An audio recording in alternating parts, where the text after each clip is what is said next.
Welcome to Run With It, BC's only running, fitness, and health program. On this month's episode, I was in conversation with Dr.Jacktaunton about his recent work in Uganda. Plus, we have a contest coming up for your chance to win a gift certificate from Central City Brewery, so stay tuned for that. But first, let's go to our interview with author Joan Posivy on how to stick to your New Year's resolutions when it comes to working out or training for the upcoming sun run or marathon. The new year held such promise. You tweaked your diet, hit the gym, and finally make time for yourself, family, and friends. But then you realize it's already past January and nothing has changed.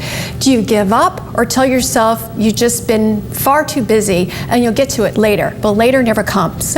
Neither is a helpful choice if you're serious about wanting those new results, says my next guest, Joan Posivy. As a teenager, Joan discovered a set of principles which showed her how to buy her first house at age 19, became a bank manager by age 22, traveled the world, and so much more. Through study and practical applications, she learned that anyone can live the life of their dreams. They just need to be shown how to do it.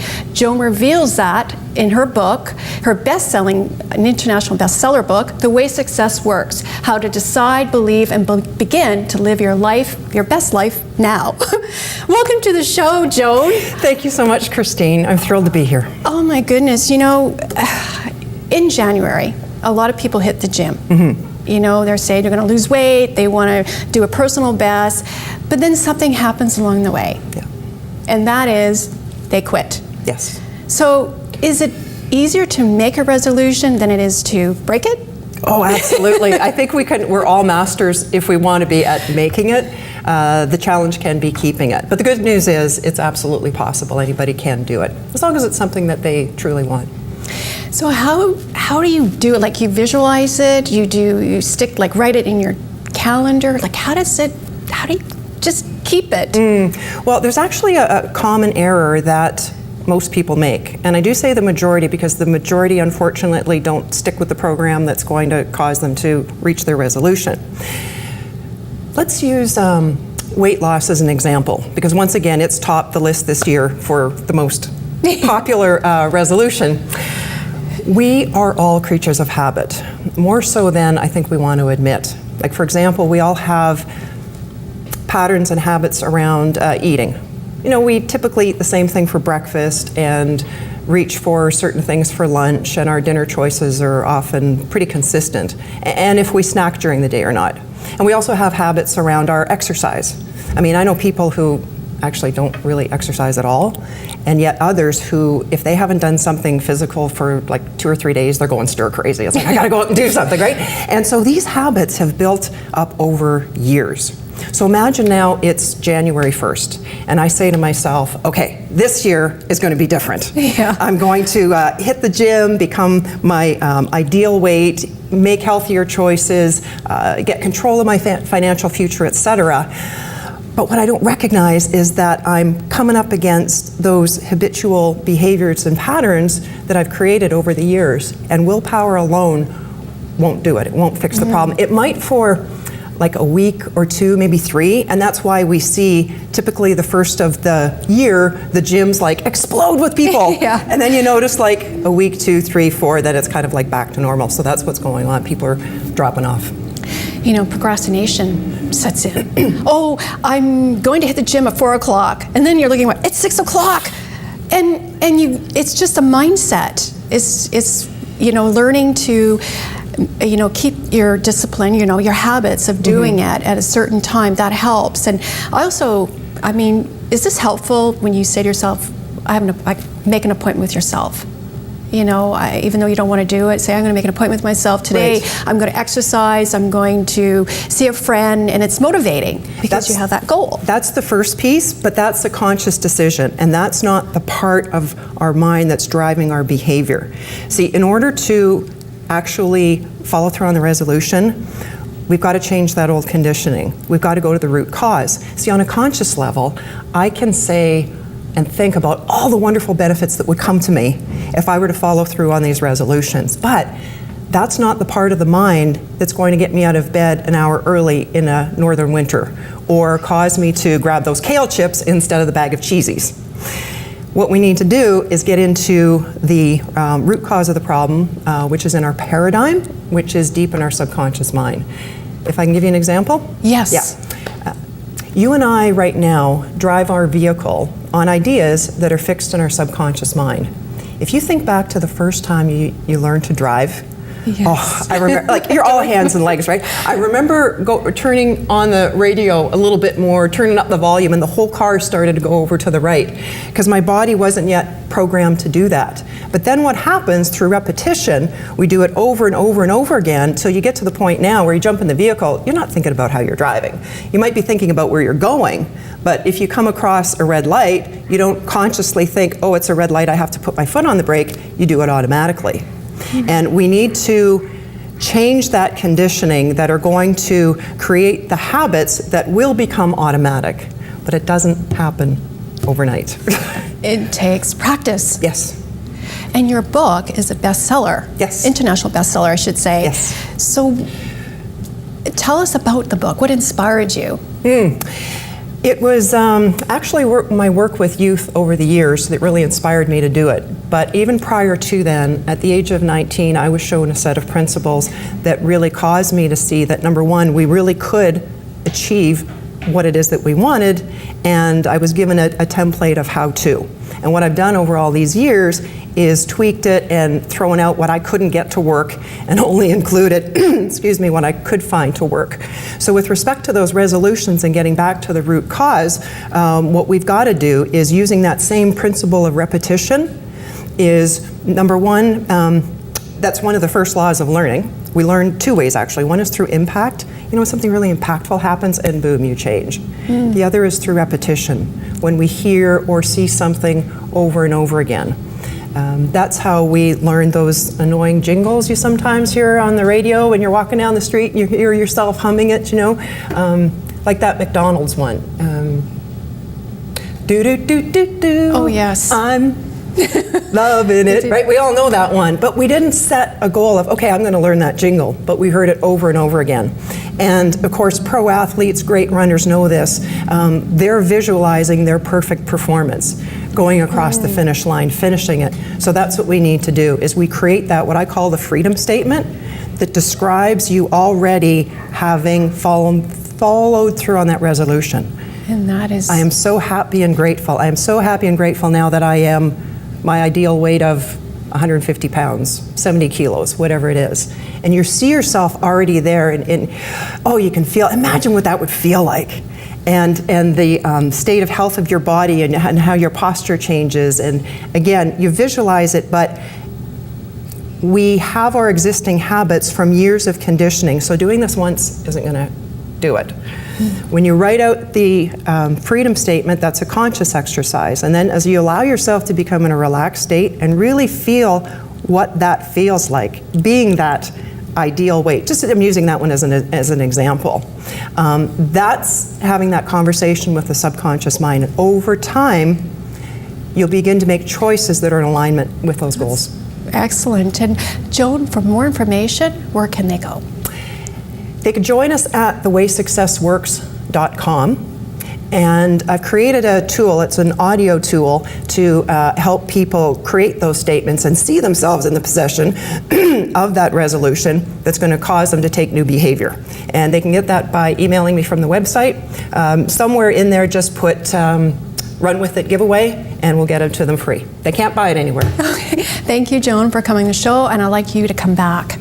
Thank you very much, Christine. I'd love to come back. Yeah, and we'll be right back after this break.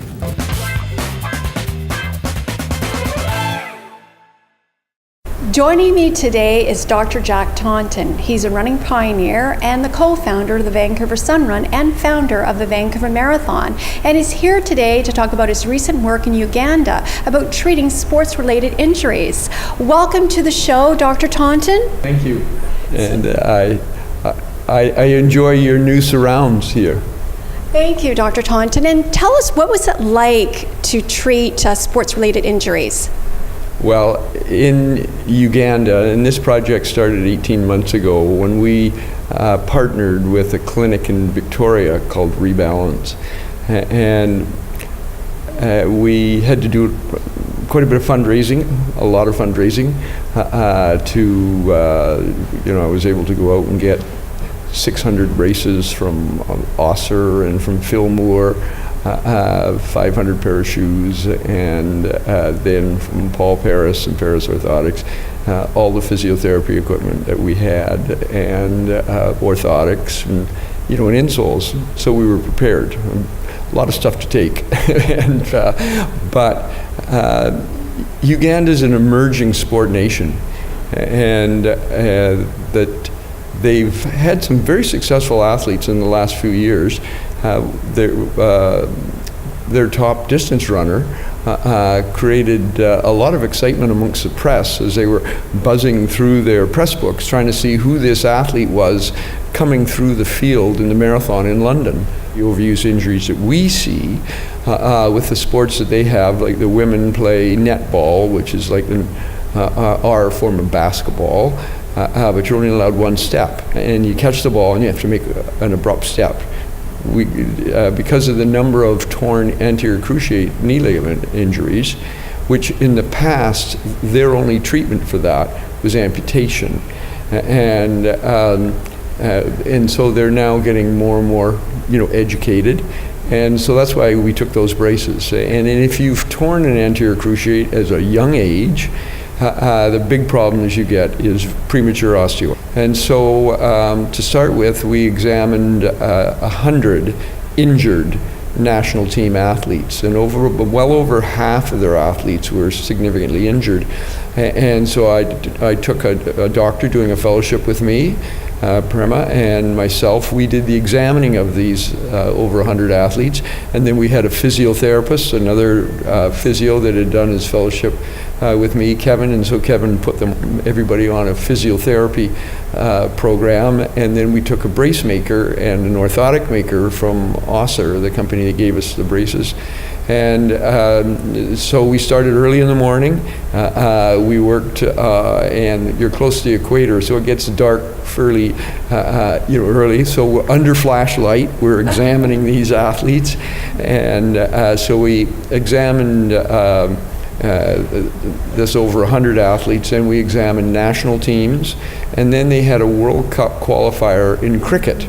Canada was there, and so our team worked and mentored with their physios and their doctors about how to go onto the field and what to do in the sort of the field of play with an athlete that goes down. Spoke to them about overuse knee injuries, overuse shoulder problems, the overuse running injuries. We run a mentorship, a fellowship program, at UBC, and how could we bring some of your people over? I'll be back fundraising for our next trip, and we're doing in the process of doing a partnership with radiology at Vancouver General and UBC, and so we'll be able to take a small portable ultrasound and then look at musculoskeletal tendon injuries, which they get a lot of. Our goal is to also expand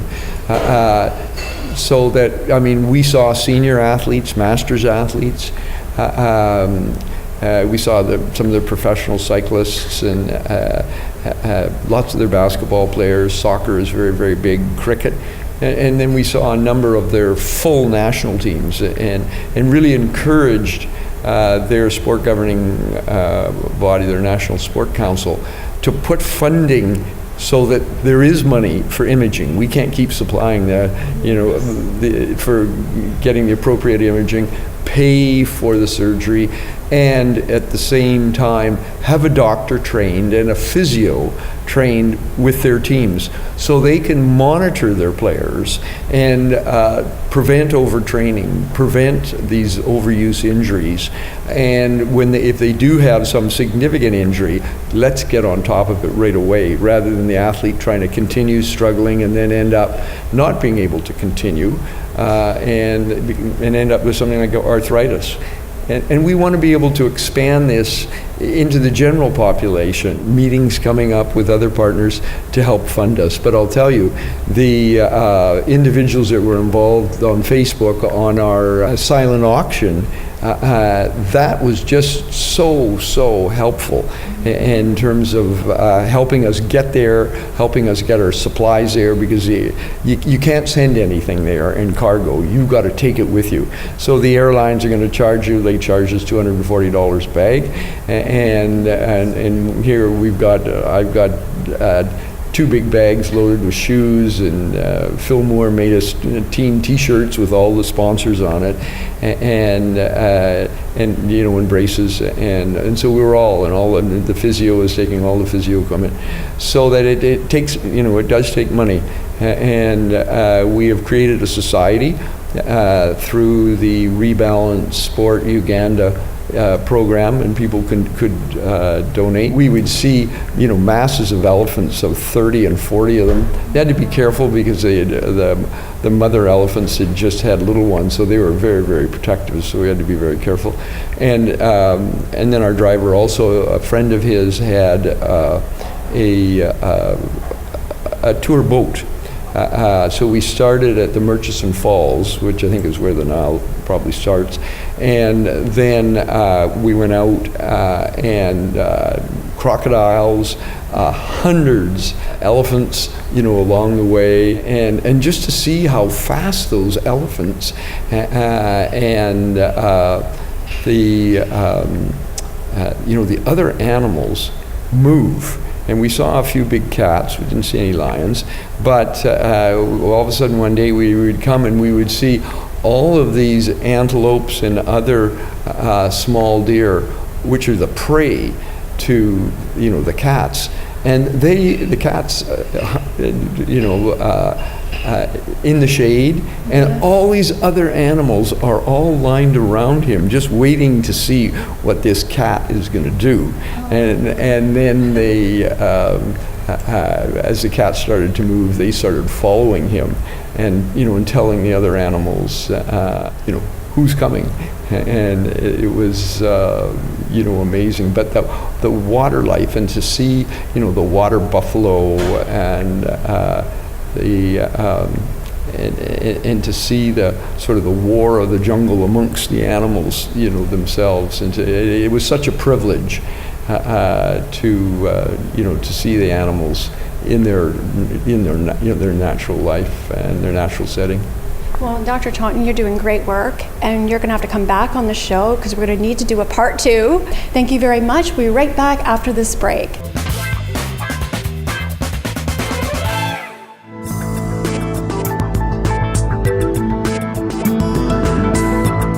And now it's time for our contest for your chance to win a gift certificate from Central City Brewery. The question is, which brand of beer is Central Brewery known for? To answer, simply go to our website, and we'll announce a winner on next month's show. And good luck.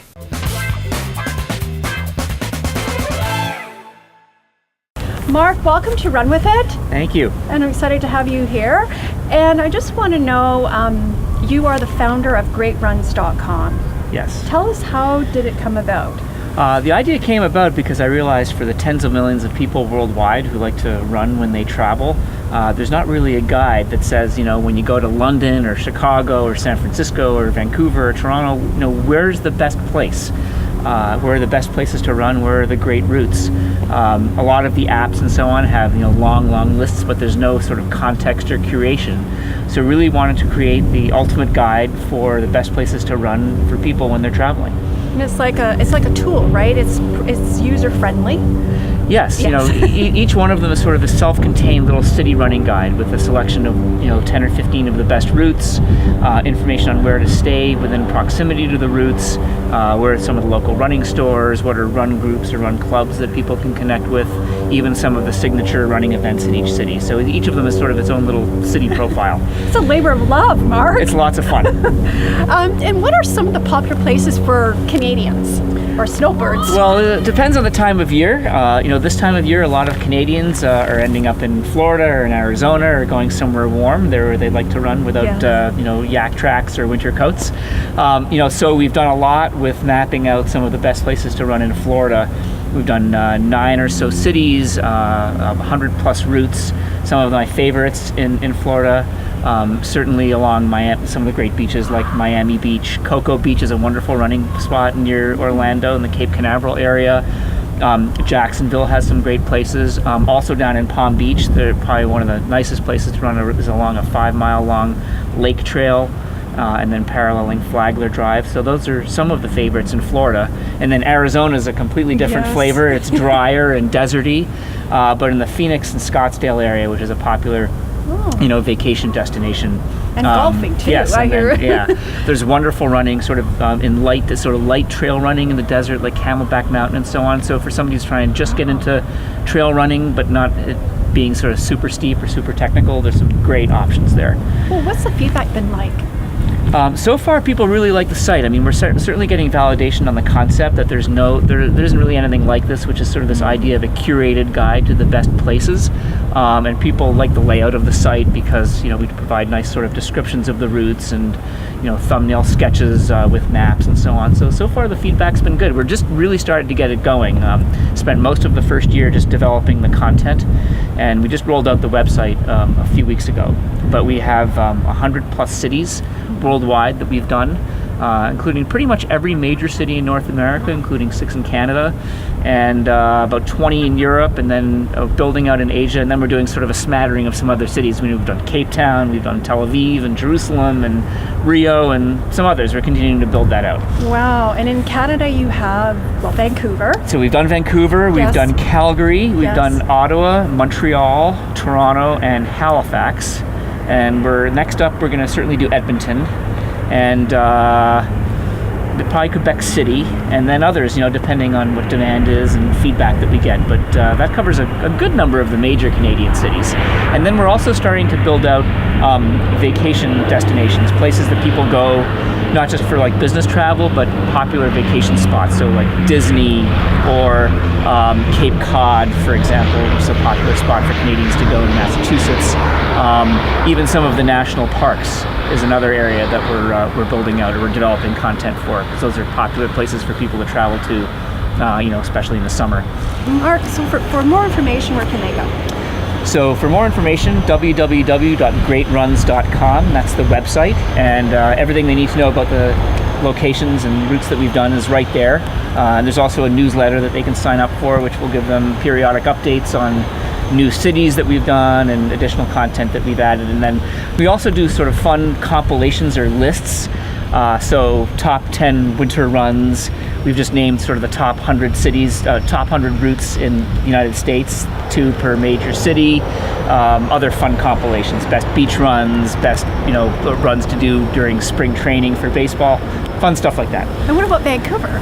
So Vancouver's actually one of our favorite running cities, just because how many cities have this incredible combination of ocean and mountains and incredible infrastructure for enjoying it. The seawall, Stanley Park, the trails in North Vancouver. Awesome. And for more information, go to greatruns.com. And thank you very much, Mark, for coming on the show. Thank you. It's been a pleasure.